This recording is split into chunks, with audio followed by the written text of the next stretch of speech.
This is Theoretically Speaking on SiriusXM Progress, channel 127.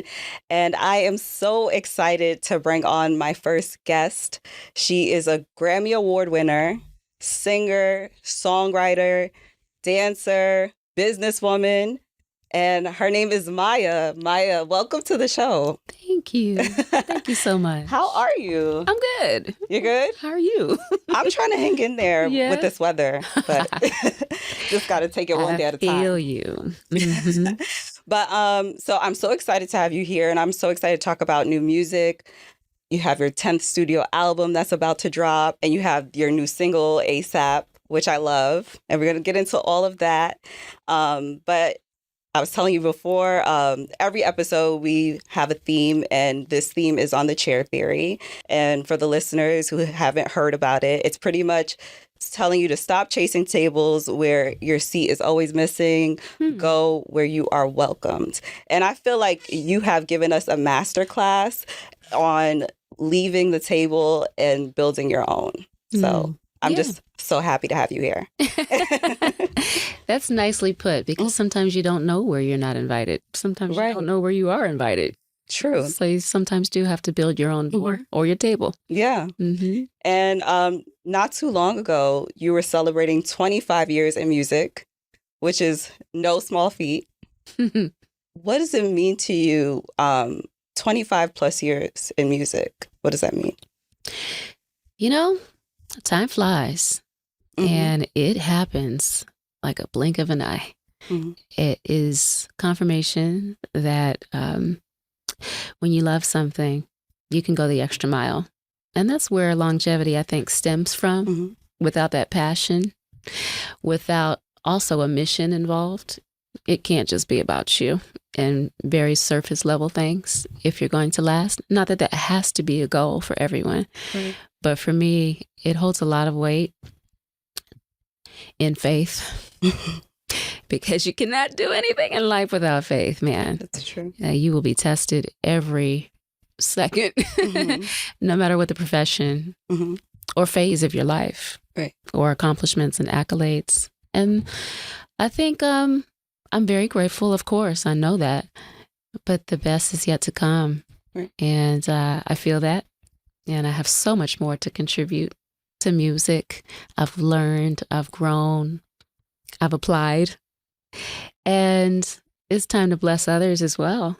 But I'm just grateful to be here and putting my best foot forward and in great company and having a great team and being supported by your supporters for so many years, watching you through the trenches, figuring out the whole independent path and seeing a change and a shift happen is where I think their excitement lives now, because there is a big shift.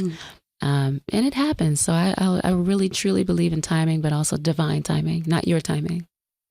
I love that you say that, because I was doing research and I found out that you were not initially signed to Interscope Records during your first album because they didn't have an R&B roster at the time, making you the first R&B artist on the label. Can you speak about the importance of timing and alignment? You know, timing is a very fickle thing when it comes to us. When you're ready is when it's going to happen. And sometimes when you're not ready, it will happen. But what are you going to do? There's a decision to make. I've made some very, very crucial decisions when I felt like I was not ready, but it was the best decision in my life. It required me to be embarrassed.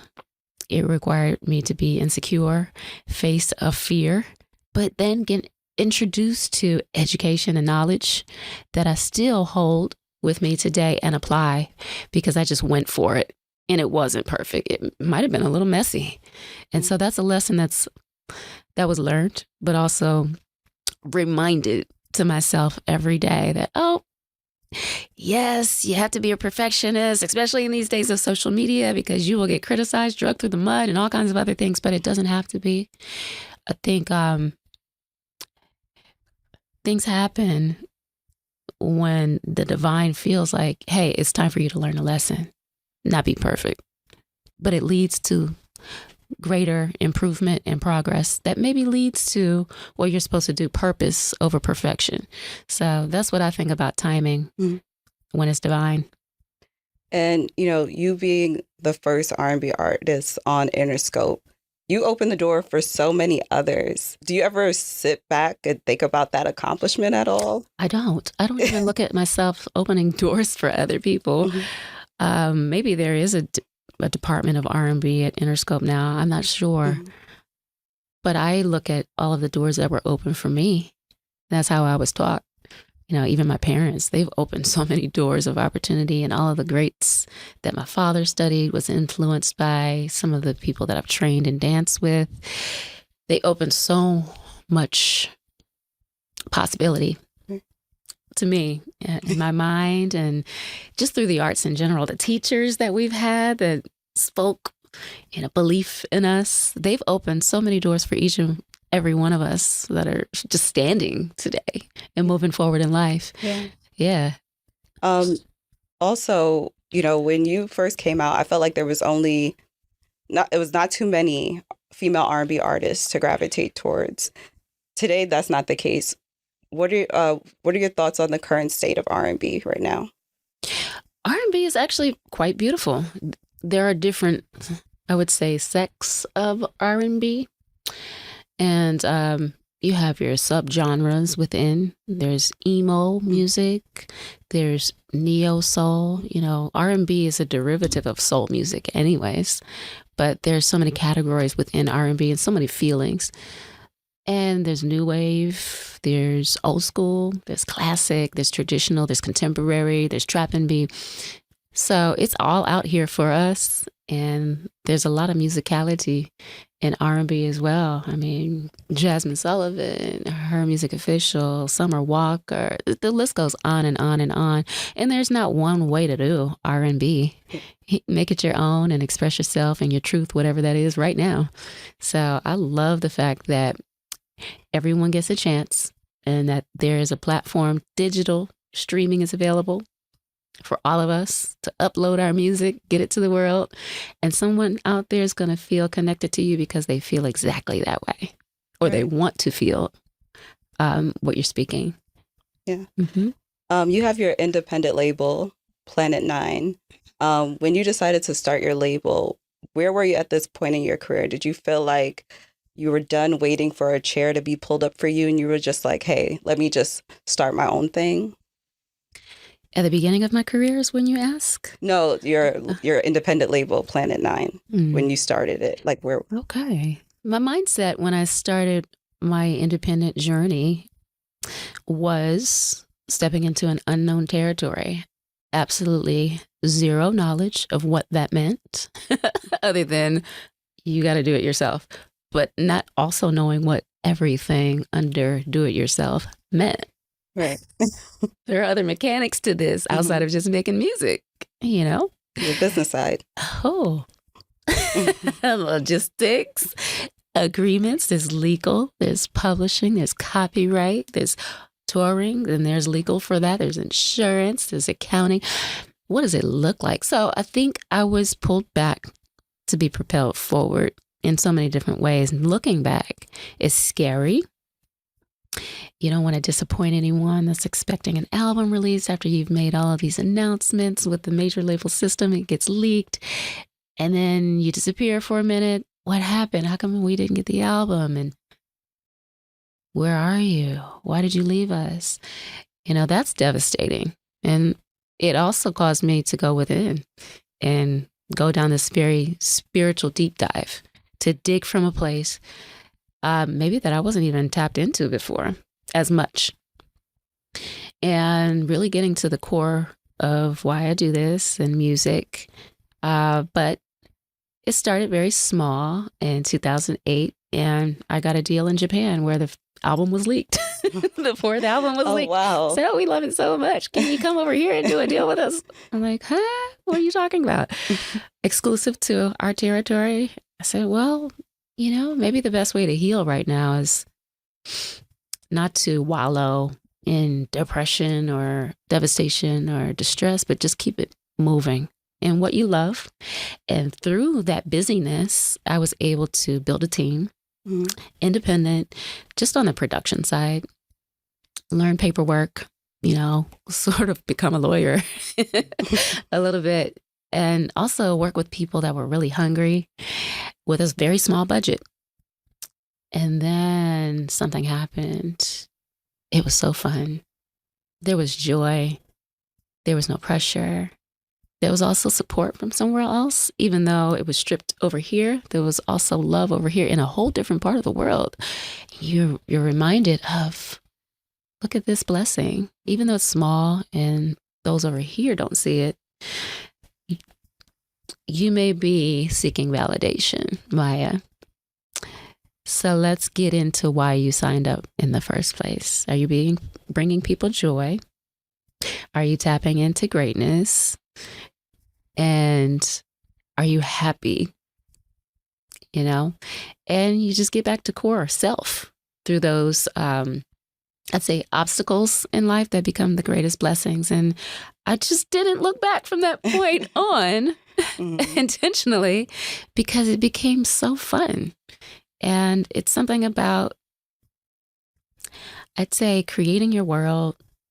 There are no rules. There are no restrictions. Very little criticism. You're not afraid to fail because it's not about return of investment. Right. Hey, you want to break even, but sometimes you pour into something without expectation of getting anything back because you love it that much. And I loved creating from that place. And I wanted to stay in a happy place. And I tend to do that in the independent landscape, for those reasons. Okay. And, from you going the independent route, what did you learn about yourself while embarking on this journey? You got this. You can fall back on your faith, but there are good people in the world that want to see you win, that are willing to, accept this indie budget rate. You know what I'm saying? And there's talent out here as well. There are so many talented people. You don't necessarily have to be limited to the top 5, anyone. Give someone else an opportunity, like cast fans as interns. Some of them are road managers now for other artists, photographers, graphic designers, all over the world. And it's beautiful to see them come with a newfound passport on a trip, or be proud of their work, create their portfolios, and work with other artists or whatever it is they want to do, owning their own businesses because they believed in themselves through an opportunity with you. And so it's ultimately a blessing, reciprocity, paying it forward. And I love that aspect of the independent space as well. Okay. If you're just joining me, this is Theoretically Speaking, and I am Thea, and I'm here with the beautiful Maya, and she is here literally glowing. I wanted to ask you about your wellness journey. I saw you said that in you looked at older pics of you, and you said that you felt like you looked older because of what you were allowing in your life at the time. What has changed for you internally? Well, discernment, for sure.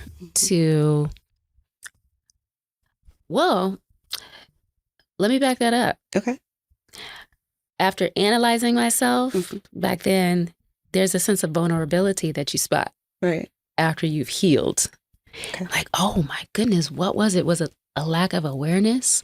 A lack of education? Was it loneliness? Was it desperation that allowed me to maybe be exposed to certain energies? Or is it just a part of my life and the phase that I have to go through to get to a greater version of me? And it's all of those things. Yeah. Like, I didn't know what narcissism was. Oh my gosh. I never heard of that word. In my childhood, there was no school or class that explained any of that. But also, in any profession, whether you're male or female, there's a lot of pressure. There's a lot of seeking validation or defining yourself by whatever society creates as a standard and defines as successful or beautiful, etc. So sometimes you have to jump out of those boxes and positively self-talk and say you are okay as you are. And then you begin to seek healing, and then you run into who's supposed to assist in your healing, whether it's a shaman or, you know, a pastor or whatever it is, or people that have been through their own journey, because that's what life is. And beautiful things start to happen when you begin to be educated. Forgive yourself for making those, I can't even call them bad decisions. They were pure decisions out of love. Right. But it could have cost you your entire life, opportunities, career, whatever it is. But you were supposed to learn something from that. Now learn it, apply it, forgive yourself, move on, and do better. Right. And so I speak of that often when people ask me. It's not a pretty process, but my wellness comes from a very vulnerable, dark place, you know, where you have to pick yourself up by the bootstrap and choose better. And also learn about you. Like, what is it that I won't accept? And stand on business with it. Yes. Because it's very important to protect your mind, your time, and be a great person, be a light, and be there for others. And that applies to all of us, you know? Yeah. So wellness for me is choosing self so you can be your best self to make impact on whoever it is that you run into on any given day. You know, you don't have to save the entire world. It's not going to happen in your lifetime, but be a light, you know. I love that. So let's talk new music. You have your new single, ASAP. Yeah. I love it. Thank you. It got this 80s vibe to it. How did it come about? Well, ASAP, the vibe. First of all, shout out to my production partner, Micah at Mars. We've been working on this project for a long time, in between tours, in between albums, in between single releases, but ASAP, self-explanatory. It's about urgency. Urgency of what? Addressing something through what? Communication, which can be so difficult sometimes. You know, there's a lot of fear when you're trying to address something that has emotions involved, uncertainty involved, attachment. Fear of maybe learning something that is very uncomfortable, but you got to know, because if the more you avoid it, the more it festers. And so that's that moment between two people, but I'm the initiator in this conversation. I hear you. You're definitely initiating it. Because I think it's worth it. And I value love that much versus just walking away, versus just cheating, or versus accepting someone cheating, even in their mind. Let's talk, because I think this is worth having that conversation. I do feel the changes. I do feel the dynamics. I do feel the side eyes. I do feel anger that's suppressed. So I think sometimes the greatest healing starts with just that one-on-one uncomfortable conversation. Yeah. It does start there. Not just in personal, business, team, all of it. No, that's true. So the album Retrospect, what can we expect from this album? ASAP is a nod to the music that I grew up on. Okay. And so is the entire album. Okay. Whether you are in your feels, the music is going to take you there through introspection, even lyrically, you're going to feel something. Or you're going to feel something on the dance floor, the skating rink, the backyard, the basement. On the joyous side, it's celebration of soul, of R&B, of funk, of the days where you could wear your heart on your sleeve, courtship, you know, really, really authentic, real, raw emotion.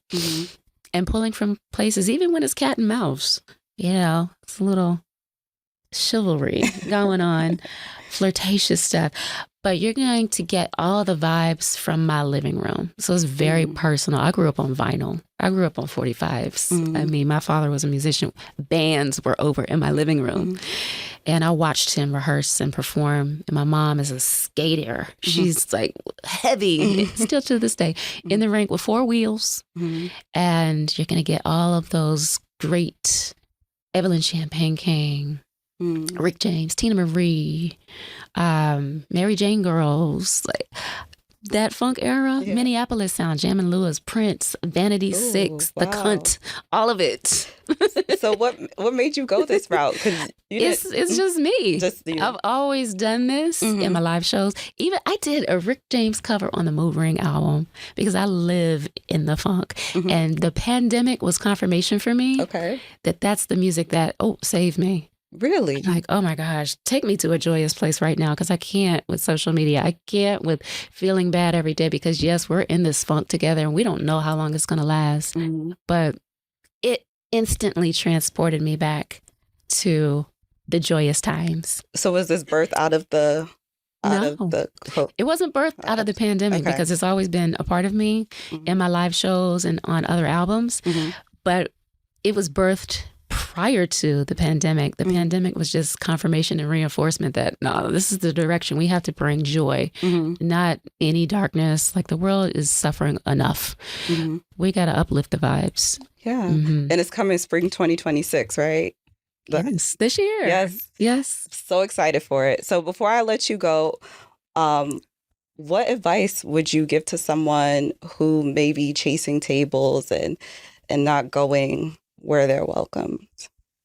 Well, don't ever take offense when you're not welcome. Sometimes it's a blessing in disguise, and you're not supposed to be welcome everywhere. You know, sometimes it's protection that you're not. But, you know, I would say don't seek, let it find you. And when you do the self-work, which is why I promote self-love and wellness and getting into you first, committing to you to find out who that is and honoring accordingly, your energy, your frequency is like a magnet. It's not always going to attract great things. It might attract some distractions, but it's always going to attract what you're putting out as well. Now, it's going to be up to you to discern what's for you through trial and error. But work on being that chick, work on being that guy. And it just takes time. And not wanting the quick, unripe fruit. Let it ripen. Do the work. Put in the time. Put in the effort. Go the extra mile constantly. And you'll actually begin to see the fruits of your labor, the harvest, and begin to reap. You'll watch it happen in real time. But when you're expecting something quick, you may end up in the wrong rooms, you know. So seeking for validation is what I would not recommend. But being the best you can be is what I do. And a lot of wonderful, unexpected things come from that place. I agree. I love that. Maya, thank you. Thank you so much for your time. The album drops in the spring, right? Yeah. And are you going to tour? Always on tour. Okay, so love it. We're going to bring this to the tour. Okay, stage. Well then I'll be there then. Yes. I cannot wait to hear this album. Thank you for your time. Thank you for having me. Love your hair. Thank you so much. Super Love your hair. Fly. All right, this is Theoretically Speaking, and we will be right back.